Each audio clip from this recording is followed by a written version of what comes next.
what's going on, buddy? Welcome back, man. Thanks, man. Glad to be here Yeah, I'm again. I'm excited to get into what we're going to talk about today. I think it's going to be very helpful for your audience, for the people that we know and Yeah, love. yeah, I think so too, because one thing about spring, Yeah. it's a new beginnings, right? Yeah. And so I think, especially in the home buying category, this is a really busy time of year. So, Yeah. so I think that be able to help some people, that'd be good. Yeah, well, and I think a lot of people are starting to realize like they can't be held hostage by the rate. They need to get back out there. They need to, get back into the market. And the three Ds, right? Right, Like death, divorce, delinquency, those things are always going to happen. And right. so, like, people are always going to move no matter what. And I think people are like, okay, yeah, we do need to move. We do need to move back home to be closer to family. Or, Colorado Springs being a military town, our PCS orders just came in. We've got to move. Oh, absolutely. And I think during COVID, everybody got hooked on that, those crack rates of, you know, 2.5 to 3.5 and 4. Exactly. And people think that's the norm. Yeah, no. But historically, they're between 5 and 8%. Hmm. So I think people are starting to realize that, okay, maybe what they said is true, that the rates aren't going to go down that. And if they do, I'd be shocked as anybody, Yeah. but I just don't see it. Yeah, I think you and everybody else, man. Like I think that's the biggest thing, and that's the question is why haven't rates, dropped yet? A lot of buyers, like you said, were are waiting for that rate to Right. drop, and it Absolutely. and it hasn't dropped. Can you touch on that a Yeah, little let's touch bit on that as a to little bit because that's big, and because there's so much stuff on the news, right, hmm about the rates. And right now, I think when I looked at this morning, I think they were like at 6.81%, hmm which is below the 7, but not by much. But there's basically three factors what's going on. The first is inflation, hmm right? We still don't have that under control. And the reason it's not getting the headlines because there's other stuff getting headlines. Right. And the second one is tariffs. Yeah. You know, when you look at tariffs, what people may not understand is that the tariffs aren't they're by the people that pay the tariffs are the people that are getting the products. hmm So if something's coming in from China or whatever like that, the tariffs are for those people the companies that are buying that. So costs go up. Yeah. Yeah, I remember I was, building out this studio and the DJI Osmo Pocket 3 camera. Yeah, Like it went up $100. yeah, Like and overnight. and people are like, "What the heck?" I have a buddy that's like, "Man, yeah, I should have bought one whenever you told me to buy one because now I'm out here paying another $100." So, yeah, I didn't even know that. So tariffs are paid by the consumer. Yeah, the company actually passes some Hmm. or all that cost onto the consumer. Wow. Wow. So that's a little bit eye opening. And the thing that's floating out there right now is recession. Hmm. People are so scared of a recession, and I think that's why Chairman Powell, even though he's getting a lot of pressure from DC to lower those rates, Hmm. I think he's afraid if he lowers too quick that we could hit into recession. Yeah. Yeah. So we have a bunch of variables out there, and the biggest one right now is tariffs Mm. because that one is almost like, why do we do it? Yeah. Right? I understand the manufacturing Yeah. part of it, but at the end of the day, does that help the average American? And it doesn't. Mm, You know, that's so good. So yeah, so a lot of people are waiting, and that's why, right? right? Like we're dealing with the not only the rate itself, but tariffs and everything else. What and touch on this a little bit. Can you explain how the right loan strategy can matter more than the rate itself? See, I think people get so fixated on the rate because they're there to go, oh my God, that rate is this. Hmm.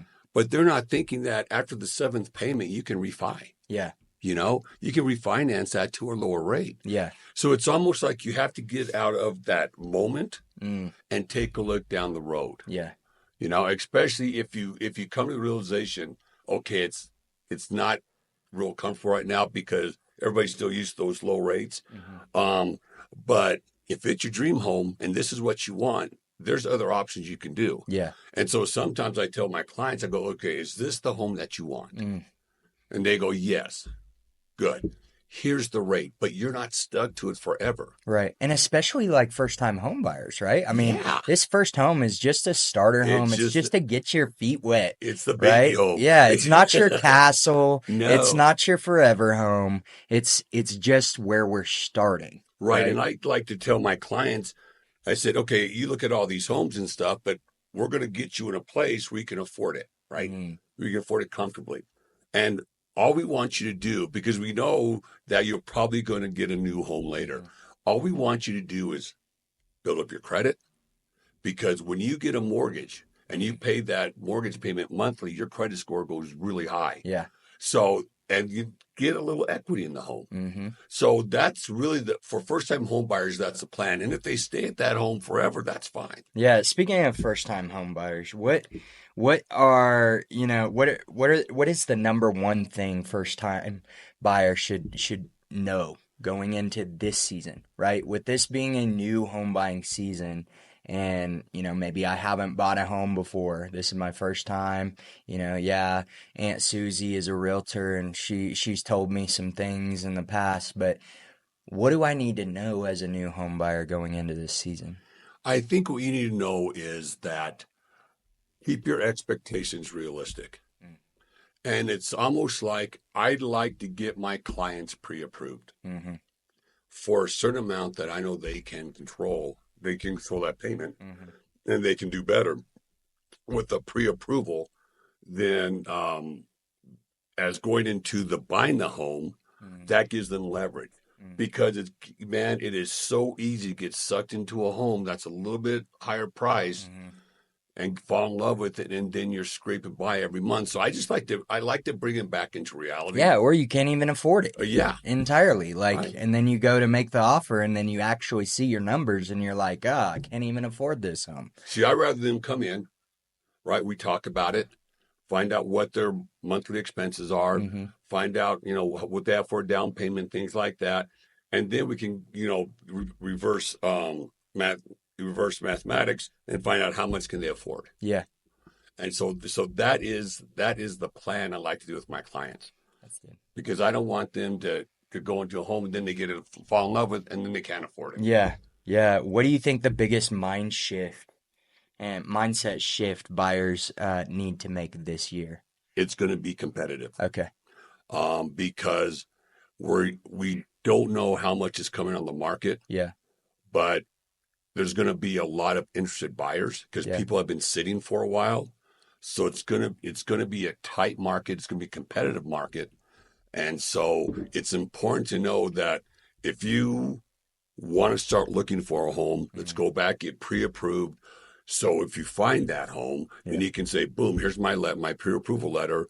Let's make an offer. Yeah. You're prepared. Yeah, You're absolutely, you're ready to go. absolutely. That's so good. Can you walk us through your role as an advocate, and what makes your approach different?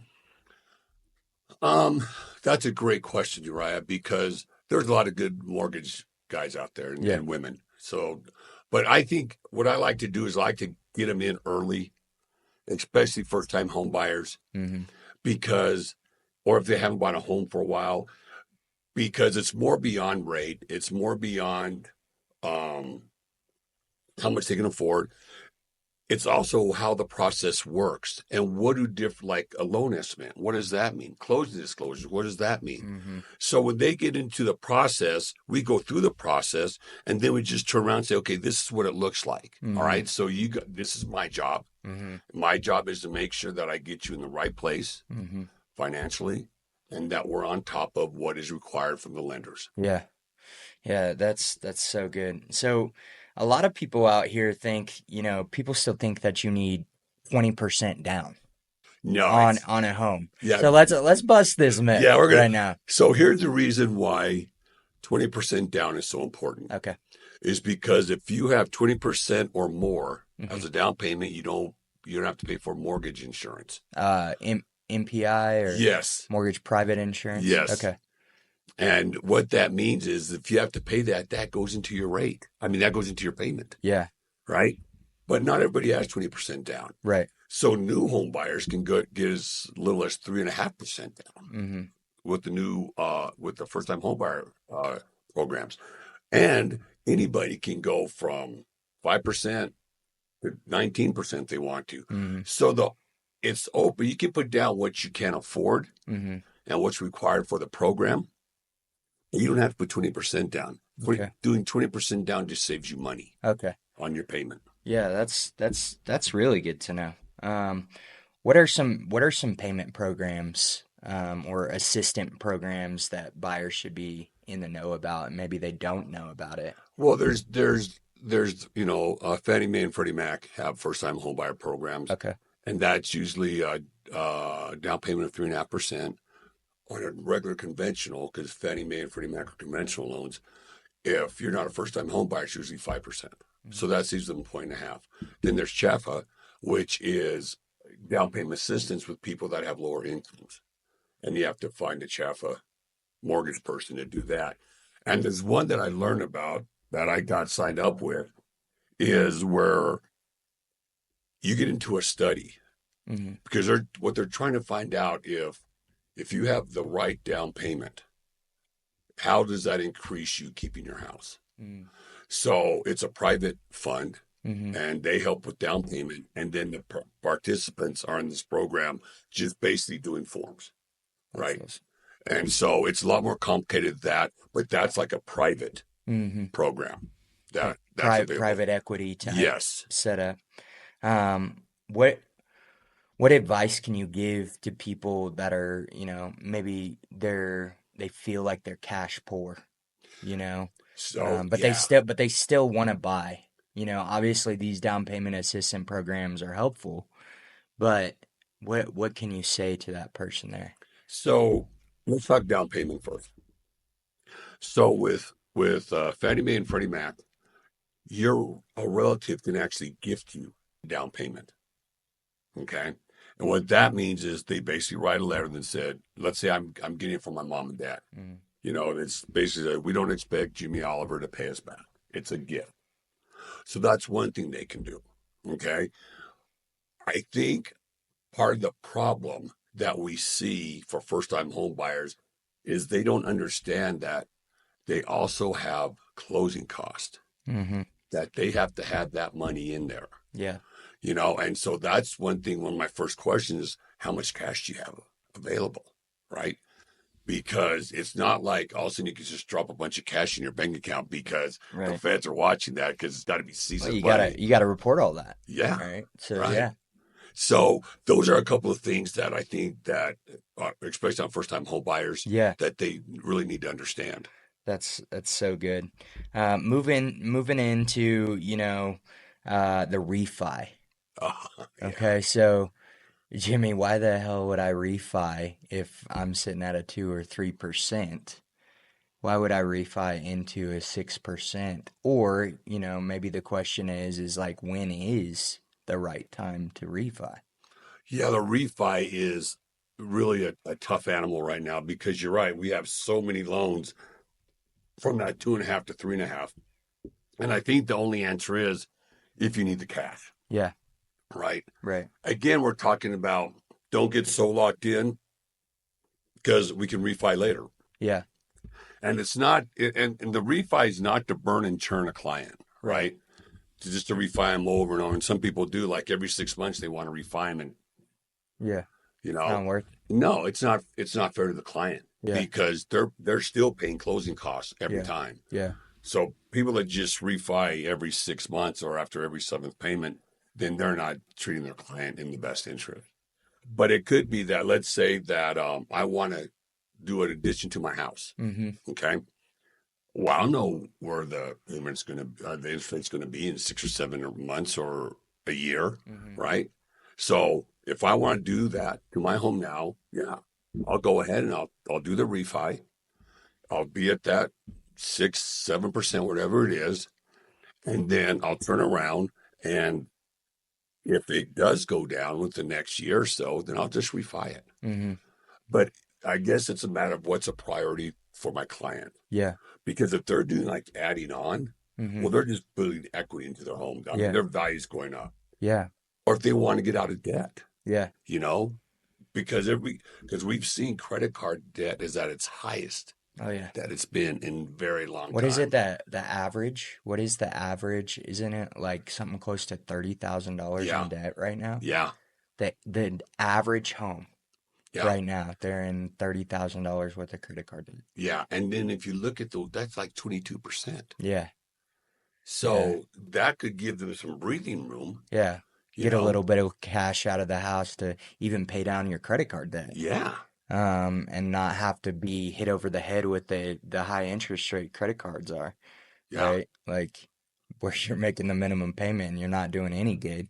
It'll take you Like, 40 years to yeah. pay off that credit And card. that's what they hope, man. That's what the banks hope. They Yeah, hope that, you just only can make the minimum payment and they're just, cleaning up, you yeah. know. And another reason to get out of that credit card debt is the fact that it's only going to go up. If the Yeah. rates continue to climb, then that's going to go up. Yeah. So you might as well cut your losses, Yeah. bite the bullet, get out of credit card debt, and take care of yourself. Yeah. What is your advice to someone who's unsure if refinancing is even worth looking at? Call. Yeah. Let's see what your plan is. Okay. Because let's see what it's going to cost additionally to do that. And also, one thing we haven't talked about yet is that even in this market of buying and refinancing, you can buy down the rate, Mm-hmm. and so I'll let you know if that makes sense or not. But Yeah. that's also an option. So if I have a little bit of extra cash that I may have gotten gifted from a family member or something like that as a first-time home buyer, and I do not like where the rate is sitting at currently, I can just buy that down. Right. Okay. And I think with the first time home buyers, that's really important because we got to make sure that because what we do, we look at how much they save each month and the cost of it. Yeah. Right. And if it takes them 5 or 6 years to get their money back on what they spend for the discount, it doesn't make any sense. Yeah. It's too long. Again, closing costs. Yeah. I Eats mean, you alive. add it all up. Yeah. Dude, Jimmy, that's so good. This has been super helpful knowledge. What's the best way that somebody listening today could reach out to you? Just give me a call at Okay. 719-437-5151. Okay. And if you go online, if you go on to Facebook and see my business account, you can always do Calendly and set an appointment. Okay. And And that's at Jimmy Lenz. yes, Okay. yes. And a final word right now. Final word to buyers who feel unsure or stuck right now.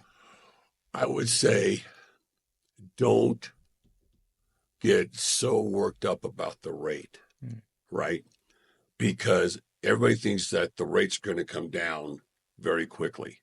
And that's part of what we're hearing. Like maybe a rate drop in June. Well, the thing is that it's going to be a competitive market. If you find your home, like I said, get pre-approved first and go look. And then we look at the numbers, Yeah. right? How much will it cost you to buy that? Oh, also, the seller can also maybe buy down the rate for you for a year. Some concessions. Yes. Yeah. Okay. So you would say to a buyer, like, don't be too concerned. Just come get the information from you. Sit Yes. down, have a free consultation, see where I'm at financially and all that. And then you'll be able to help me with the programs, and maybe my realtor can help me with some seller concessions and Right. stuff. So I'm not stuck. No. Okay. And don't be so scared. Yeah. All right. Just let's get the information because you have strength with information. Yeah. If you have no information, you have fear. Mm-hmm. So just come get the information. Maybe it works, maybe it doesn't. Let's just take a look at everything. That's beautiful. Thank you so much, Jimmy. Thanks, I appreciate it, buddy. Appreciate you coming by, and we'll see you next My time. pleasure.